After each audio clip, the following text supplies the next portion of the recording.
Hi, welcome to the course Pattern Discovery in Data Mining. So first you may wonder, what is pattern discovery? So I better first give you an example. Considering massive shopping transaction data, pattern discovery may help you answer the following questions. What groups of items are frequently bought together? If a person buys diapers at night, what is the possibility of this person buying beer as well? If a customer buys an iPhone 5 or iPhone 7, what other electronic products will the customer be most likely to buy in the next 3 months? So you can see pattern discovery is quite interesting. What is the value of pattern discovery? Pattern discovery may help you find hidden and inherent data patterns in massive data. Pattern mining will play a unique and critical role in mining massive data. What roles does pattern discovery play in this particular data mining specialization series? In this course, you will learn scalable methods to find patterns from massive data. The patterns may be the set of data items strongly correlated to each other. You will learn how to mine a large variety of patterns. You will also learn how to evaluate the patterns. And finally, you will find that pattern discovery may help classification, clustering, and many other data mining tasks. Pattern mining has very broad applications. We already see it may predict shopping transaction data. For example, for a customer who buys products A and B, what is the likelihood the customer will buy product C as well? It may predict web click streams. For example, based on the current data, you may want to see which web page is most likely to be clicked the next. It may help mine software bugs. Where is a likely bug in this program? It may identify objects or substructures in images, videos, and social media. It may help finding quality phrases, entities, and attributes in massive text data. It may help repeating DNA and protein sequences in genomes. It may help find hidden communities in massive social networks. Hope you will enjoy this interesting course. Welcome. The first session, we're going to discuss what is pattern discovery, why it is important. To know why pattern discovery is important, we need to know what are the patterns. Patterns actually are a set of items, subsequences of substructures that occur frequently together in the data sets. We call these strongly correlated. Patterns usually represent intrinsic and important properties of data. That's why pattern discovery is a process try to mine patterns from massive data sets. It has many interesting applications. For example, in transaction database, you may want to find what kind of products are often purchased together. Then you can do some target marketing. And for customers, you may want to study if a person buying an iPad, what are likely other products he or she is going to buy in the future. And even for software engineering, you may want, based on the code segment analysis, try to find the copy and paste bugs. For text analysis, you may want to see what are likely the keywords will form phrases. Finding phrases may need pattern mining as well. So we can see pattern discovery could be very important because it is uncover inherent regularities in the data sets. It forms the foundation for many things. For example, association, correlation, causality analysis, mining sequential structure patterns, pattern analysis in spatial temporal data, multimedia data, and stream data. Even for classification, if we use discriminative pattern-based analysis, the classification could be more accurate. And for cluster analysis, pattern-based subspace clustering could be an important direction for cluster analysis. So there's no wonder why we want to study pattern discovery. Let's first introduce some basic concepts on frequent patterns and association rules. We first look at this simple transaction example. There are 5 transactions, 10 to 50 are the transaction IDs, and these are the sets of items they bought. For example, transaction ID 10 contains beer, nuts, and diaper, which form an item set because this is a set of items. And for this particular one, it is 3 item set because it contains 3 items. And for each item set, you may have a concept of support. Support means in these transaction data set, how many times beer happens. Like in this particular case, there are 3 occurrences of beers in this transaction data, so the support count of beer is 3.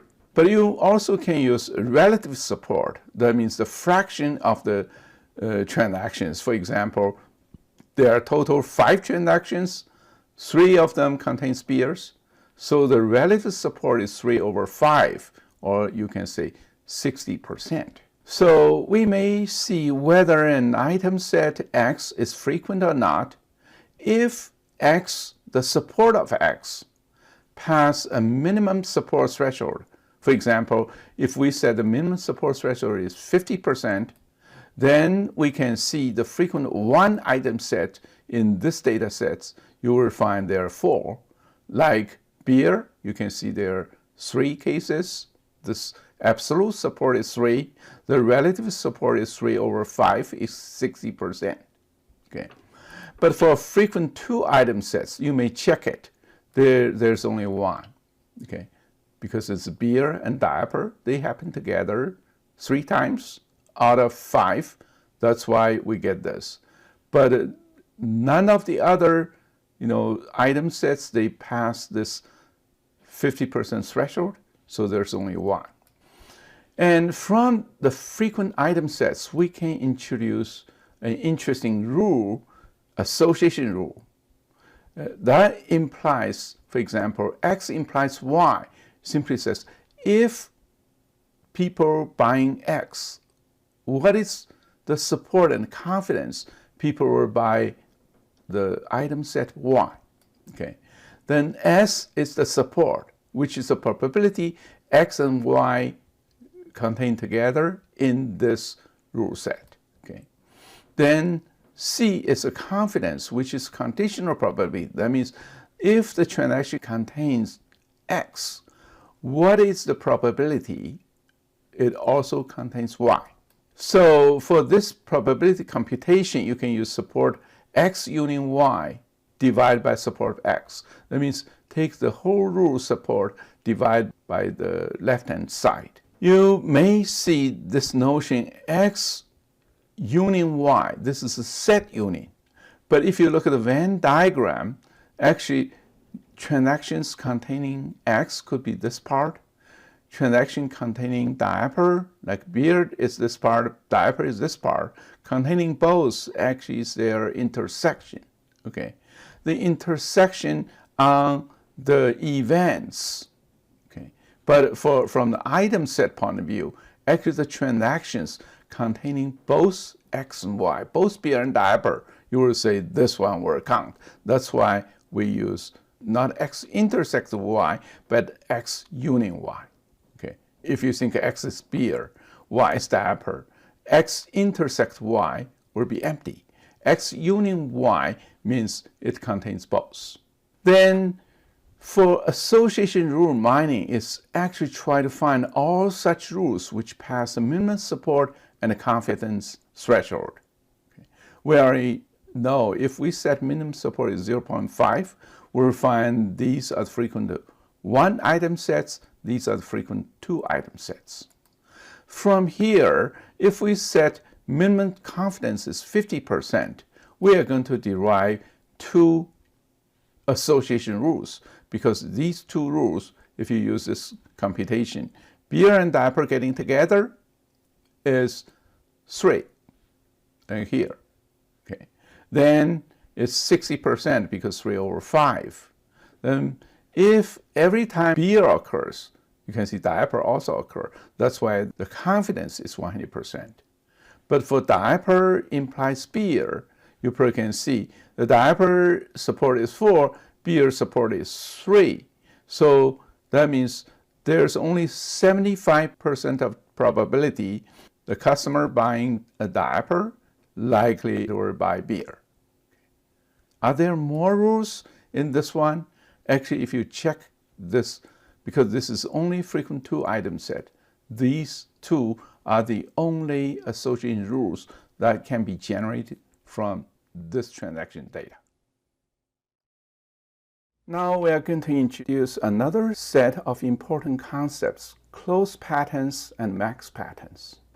Actually, in association rule mining or frequent pattern mining, there's one challenge is in many cases, we may generate too many frequent patterns. Usually, a long pattern will contain a combinatorial number of sub-patterns. Just give you one simple example. Suppose we get a transaction database, it contains only 2 transactions, T sub 1 and T sub 2. For T sub 1, it contains only 50 items, A sub 1 to A sub 50.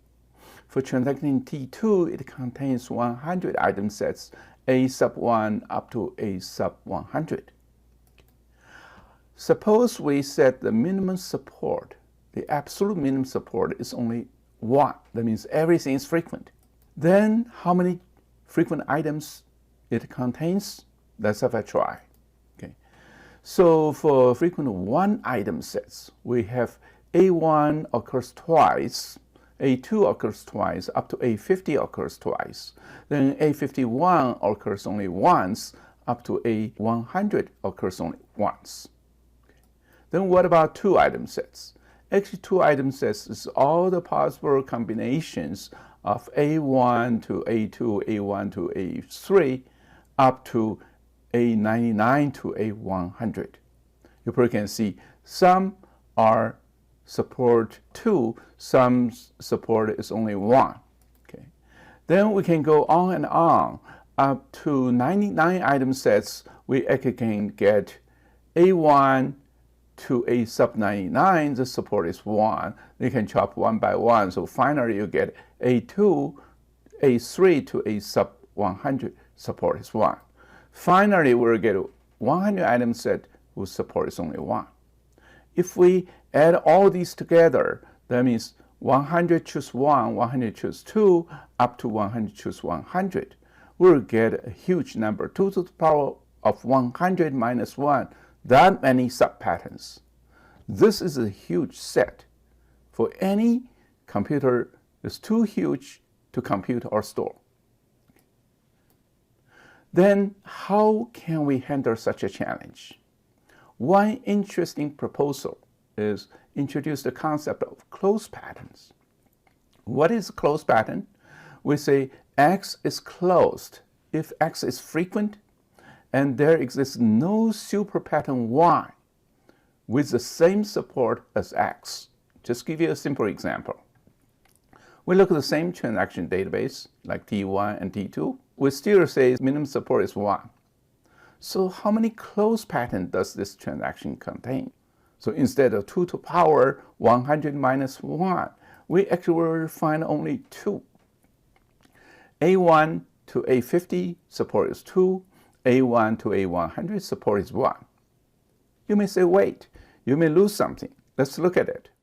Do you know A1 to A49? Actually, it's contained here. It must be support of 2. Do you know A1 to A51? It contains here support must be 1. So you can see you do not lose anything because you got the concrete patterns which are the maximum close to 1. In the meantime, you do not lose the support information for any sub-patterns. So to that extent, we can say closed pattern is a lossless compression of frequent patterns. It does reduce the number of patterns, but does not lose the support information. For example, you will still be able to say A sub 2 to A sub 40. The support is 2. A5, A51, this item says support is 1. Then let's look at another possible compression called max patterns. Max pattern, the definition is very similar, except it does not carry the support anymore. That means X is a max pattern if X is frequent and there exists no frequent super pattern Y, which is a super pattern of X, and we don't care support anymore. So the difference from the closed pattern is we do not care the real support of sub-patterns of a max pattern. Let's look at the transaction database like this. Okay. We still say minimum support is 1. Then how many max patterns does this transaction database contain? Okay. So we will find only 1. The reason is even A sub 1 to A sub 50, the support is 2. But remember, we do not care support anymore. For this A1 to A sub 50, it does exist a super pattern like this, okay, which is also frequent. To that extent, it's a further compression. So you only get 1 pattern. But it is a lossy compression because we only know A sub 1 to A sub 40 is frequent, but we will not know the real support of A sub 1 to A sub 40 and many more. So you do lose the support information of many frequent item sets. Okay. To that extent, in many applications, mining closed pattern is more desirable than mining max patterns. We are going to see this in our future discussions. Okay. So for this lecture, we mainly give you 4 recommended readings. The first one actually is the first time introduced frequent patterns and association rules. The second one is the first time introduced max patterns. The third one is the first time introduced the closed patterns. And the fourth one actually is an overview, give you overall, this field, how the frequent pattern mining came and how it evolves up to this stage. Thank you.